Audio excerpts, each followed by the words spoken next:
4 se tiendra un buffet. Donc, ce premier tour de table est terminé. On a à nouveau la possibilité de prendre des questions, des observations de la salle par rapport à ce qui vient d'être dit. Se ci sono. Voilà. Ecco, lui è come dire, l'uomo dell'elite, è vice sindaco metropolitano. C'est le maire adjoint de la communauté urbaine qui sait très bien que la montagne... Donc, c'est de nouvelles élites pour de nouveaux projets. Voilà. Il faudrait que Mme Bresse parle au micro.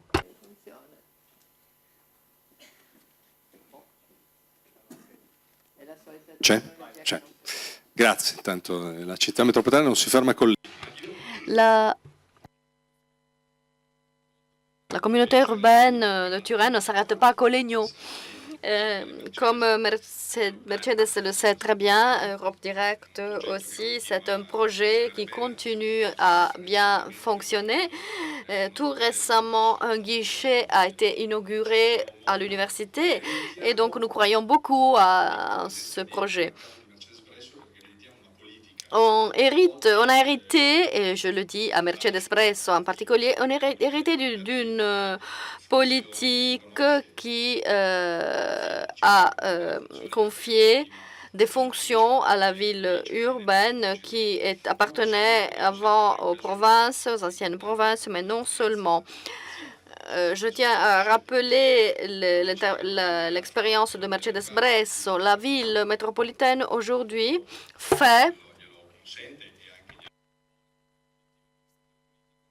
la ville hérite d'une expérience développée par la province de Turin au fil des ans. Même si elle n'a pas une fonction prévue par les lois en vigueur, la ville de Turin, son territoire environnant, a développé des expériences à partir de la présidence de Bresso. Et ce n'est pas un hasard si Mme Bresso est encore là pour parler de territoire. La province a été la collectivité qui a toujours souhaité atteindre un équilibre entre la zone urbaine, entre ce territoire très spécifique de la ville. Et la province a toujours équilibré la partie rurale, la partie de montagne avec la partie urbaine.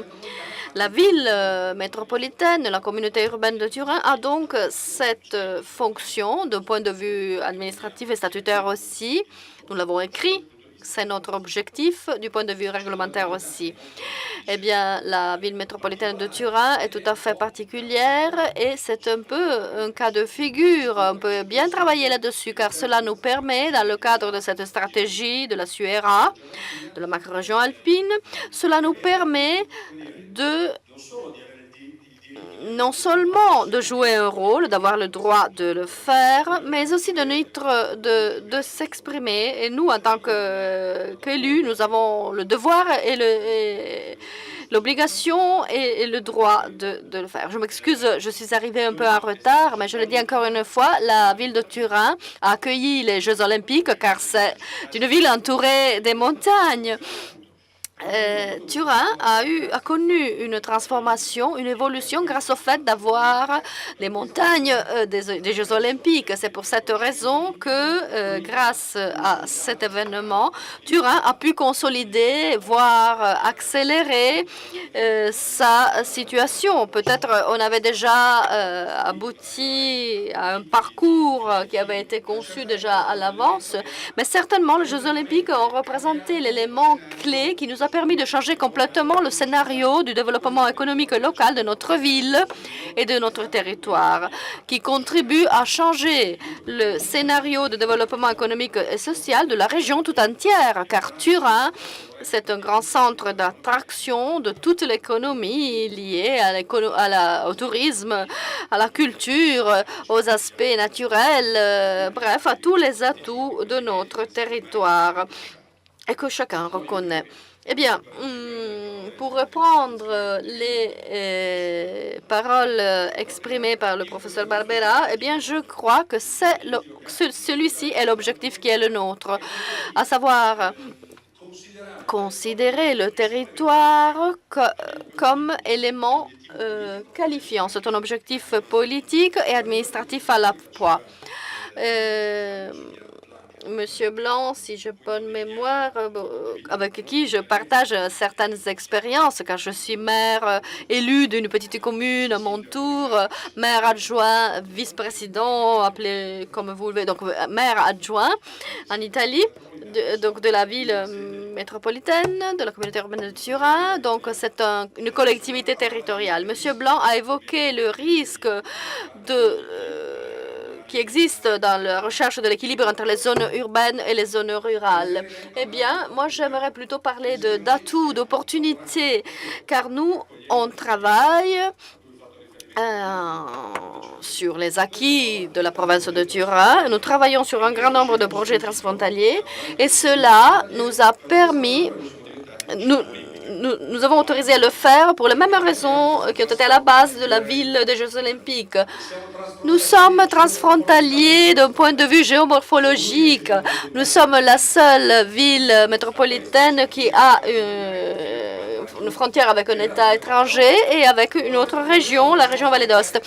Ce problème, ce thème, cette caractéristique, nous pouvons la traiter de deux façons.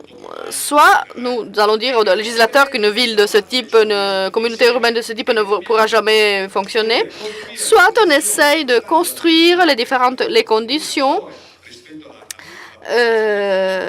par rapport au fonds européen aussi, pour faire en sorte que le citoyen qui vit, l'habitant de Ceresole Reale ou celui de Sestriere, qui a moins de difficultés, donc pour les raisons que j'ai évoquées tout à l'heure, pour faire en sorte que cet habitant-là se sente une partie d'un processus d'innovation économique et sociale, et que ces deux potentiels soient pris en compte.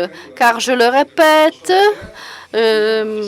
comme M. Barbera l'a déjà dit, nous qui représentons le territoire, nous avons le devoir de convaincre Turin que Turin, sans nous, sans notre entité, sans notre collectivité,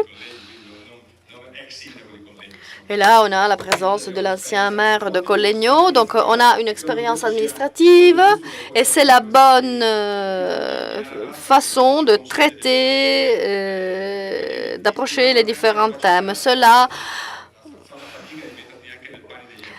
nous donne aussi la possibilité de nous mettre un peu, de partager avec les autres. Turin, sans son territoire environnant, j'ai parlé des vallées des Jeux Olympiques, j'ai mentionné Ceresole, ce n'est pas un hasard car il est au centre du parc national du Grand Parade d'Iseo que l'on partage avec la région Valle d'Aoste. C'est le premier parc national alpin de l'État italien. Et le premier parc qui a été créé, je ne sais plus quelle année, en 21 peut-être.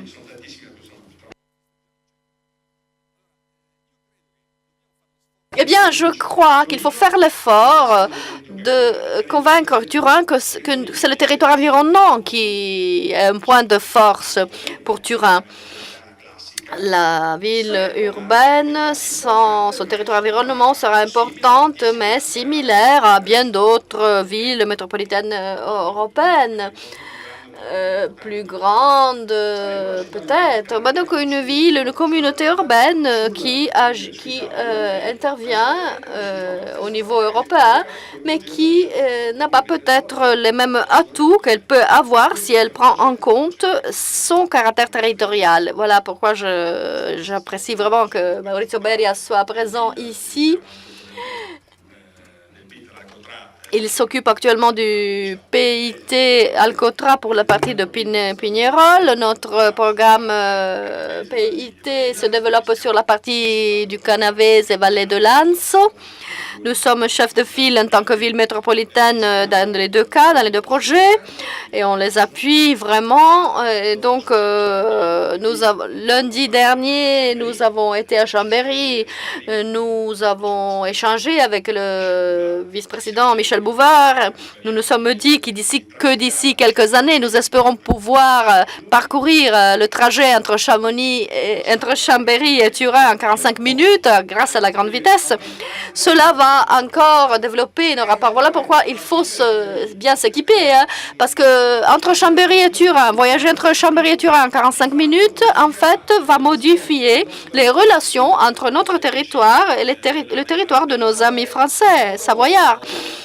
cela va changer les choses de façon structurelle. Cette transformation que l'on commence à saisir maintenant et qui a eu lieu entre Turin et Milan, c'est un peu banal de le dire, mais nous pouvons aussi le faire. C'est un peu comme un Japonais qui vient visiter Turin, Milan.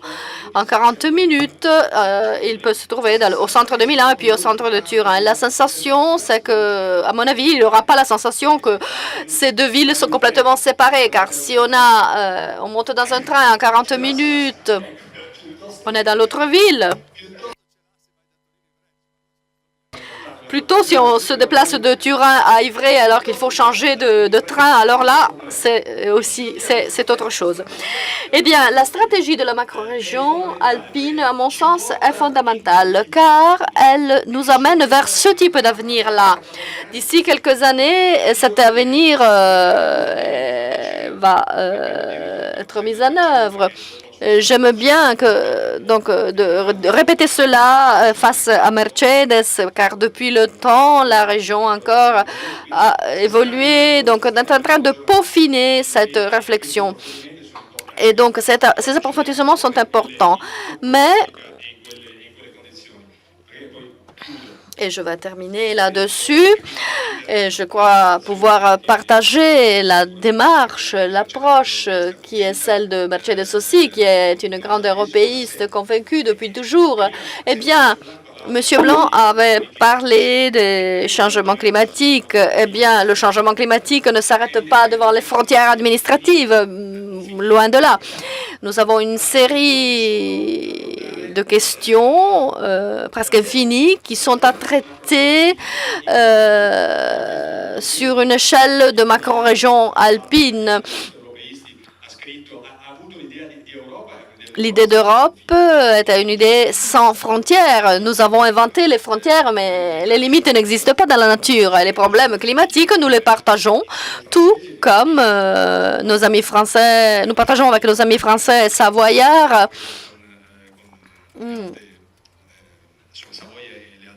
Et les Hautes-Alpes encore, et la Savoie, la Haute-Savoie.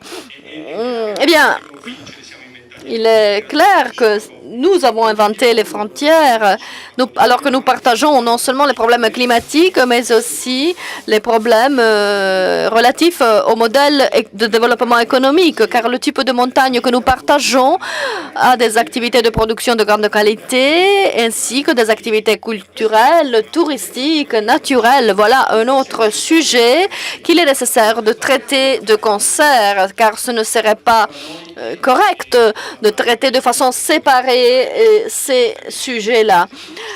Bref, les sujets qui nous unissent ne manquent pas, l'histoire, la culture, les traditions, un sentiment commun des peuples alpins, sentiment des peuples qui vivent dans les hautes vallées.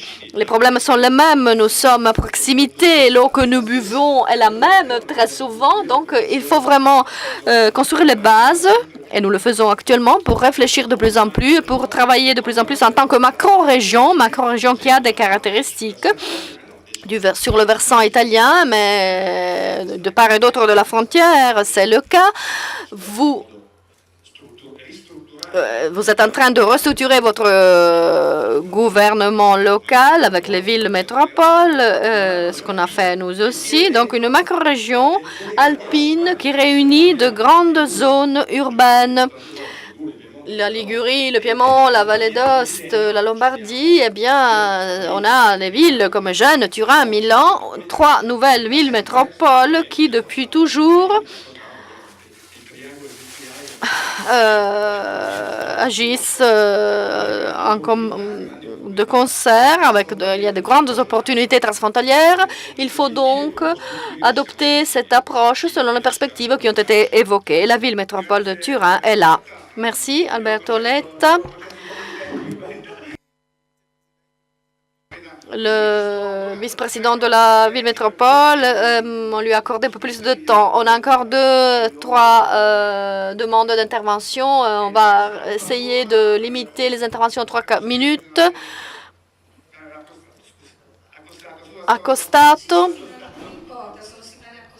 Accostato, je suis conseillère régionale la région risque d'être un peu oubliée là. Et on a d'autres fonctionnaires de la région, voire des membres représentants de régions et d'organismes qui sont régionaux. Je pense à l'IPLA, à l'ARPA, donc la présence est forte. Je vais tenir mon temps de parole, mais je voudrais tout simplement vous témoigner de l'attention du Conseil régional et de la région tout entière, car il y a 15 jours seulement, le Conseil régional a consacré une matinée de travaux sur ce thème. Et il a joué son rôle d'orientation par rapport à l'exécutif. Il a donc encouragé l'action des différentes structures régionales et du gouvernement régional dans ce sens.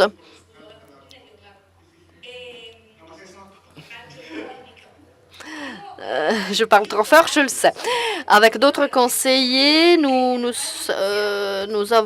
sommes aperçus que dans la phase initiale, le fait que la SURA soit une stratégie qui n'a pas de ressources particulières a ralenti un peu, affaibli un peu l'attention sur le projet, même de la part des gouvernements. Qui ont eu la tendance de la considérer un peu comme une politique un peu vide.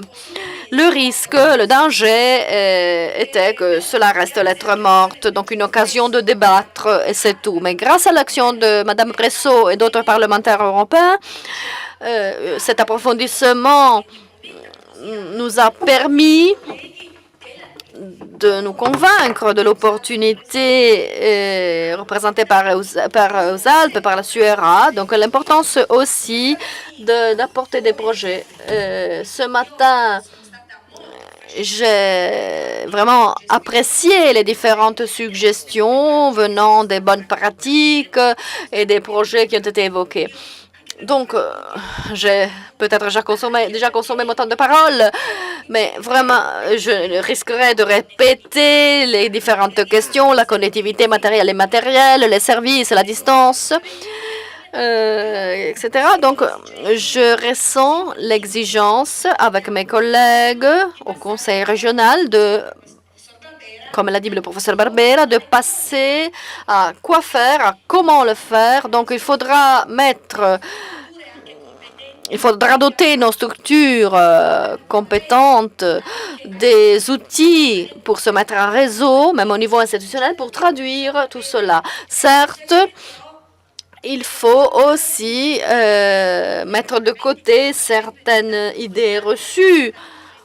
La nouvelle ville métropole, par exemple, a fait certaines réflexions. Si l'on pense que l'avenir mondial de notre pays réside uniquement dans les zones urbaines, eh bien, à ce moment-là, le projet SURA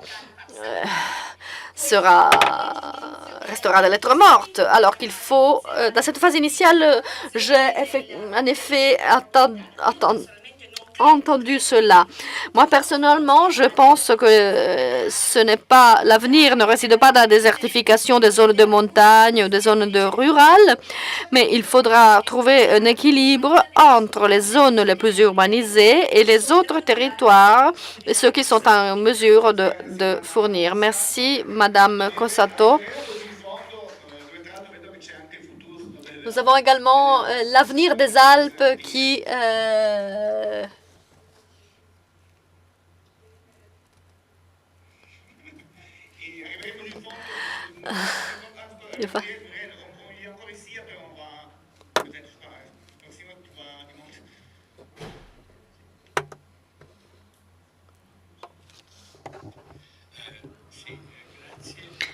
Merci. Dans le débat, on a évoqué des initiatives transnationales et on a évoqué donc, comment atteindre les différents objectifs. Une réflexion a été faite au sein de l'association que je représente et cela peut concerner les deux versants des Alpes à la fois. Je me réfère au système de fortifications militaires, aux routes militaires qui sont aujourd'hui à l'abandon, mais qui autrefois servaient au système de défense, aussi bien français qu'italien. Eh bien, tout cela est à l'abandon actuellement. Le patrimoine fortifié français et italien a une valeur architecturale en plus que culturelle. Donc, une initiative pourrait être adoptée au niveau transnational sur les 2 versants des Alpes. Donc, à partir de Nice jusqu'à la Savoie, donc on pourrait identifier des parcours touristiques de mise en valeur de ces ouvrages, de ce patrimoine, d'anciennes routes militaires pour revitaliser à des fins touristiques ces ouvrages et pour attirer l'attention sur ces ouvrages et pour mettre en marche des mécanismes d'attraction de l'activité, des activités économiques locales, et cela, bien sûr, au bénéfice des populations locales. Mais il ne faut pas oublier que cela va aussi dans le sens de l'attractivité touristique. Donc, c'est une réflexion que nous avons faite, qui est la suivante. La Chine a la Grande Muraille, alors que de Nice jusqu'à la Savoie, on a un système de fortification, d'enceintes fortifiées qui représente notre Grande Muraille, qui séparait donc à des fins défensives. Aujourd'hui, la France et l'Italie appartiennent à l'Union européenne. On a un pacte de paix entre nous, mais ces ouvrages doivent être valorisés pour des finalités de culture de la paix. Merci. On arrive donc jusqu'au fond de la salle pour passer le micro à madame. Non, il faut parler au micro, s'il vous plaît. Une petite remarque concernant ce que j'ai entendu dire par M. Étienne Blanc par rapport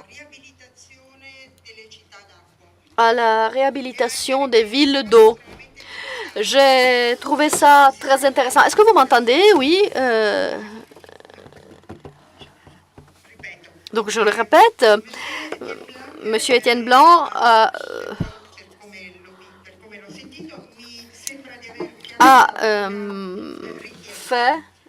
présenté une demande, de réhabiliter les villes d'eau. Et je considère ce thème comme extrêmement intéressant, car cela se rattache de façon stricte, est en liaison étroite avec les villes thermales. Le thermalisme européen est une réalité économique déjà aujourd'hui, mais peut devenir davantage, encore plus intéressant. Les Nations Unies ont déclaré le 22 mars de chaque année le Journée mondiale de l'eau. Mais au-delà de l'importance de l'eau en tant que source de vie, je tiens à rappeler l'importance, le rôle de l'eau en tant que source de bien-être, comme M. Blanc nous a dit. Et puis, une autre remarque. L'eau, c'est du travail. Water is work. Et c'est très important. Donc, une action de la macro-région sur ce sujet pourrait favoriser, encourager une cohésion économique, sociale et territoriale très importante. Les villes thermales existent déjà et sont déjà associées au sein d'une association European Historical Thermal Town Association, qui donc l'association des villes thermales, qui œuvre avec le but de mettre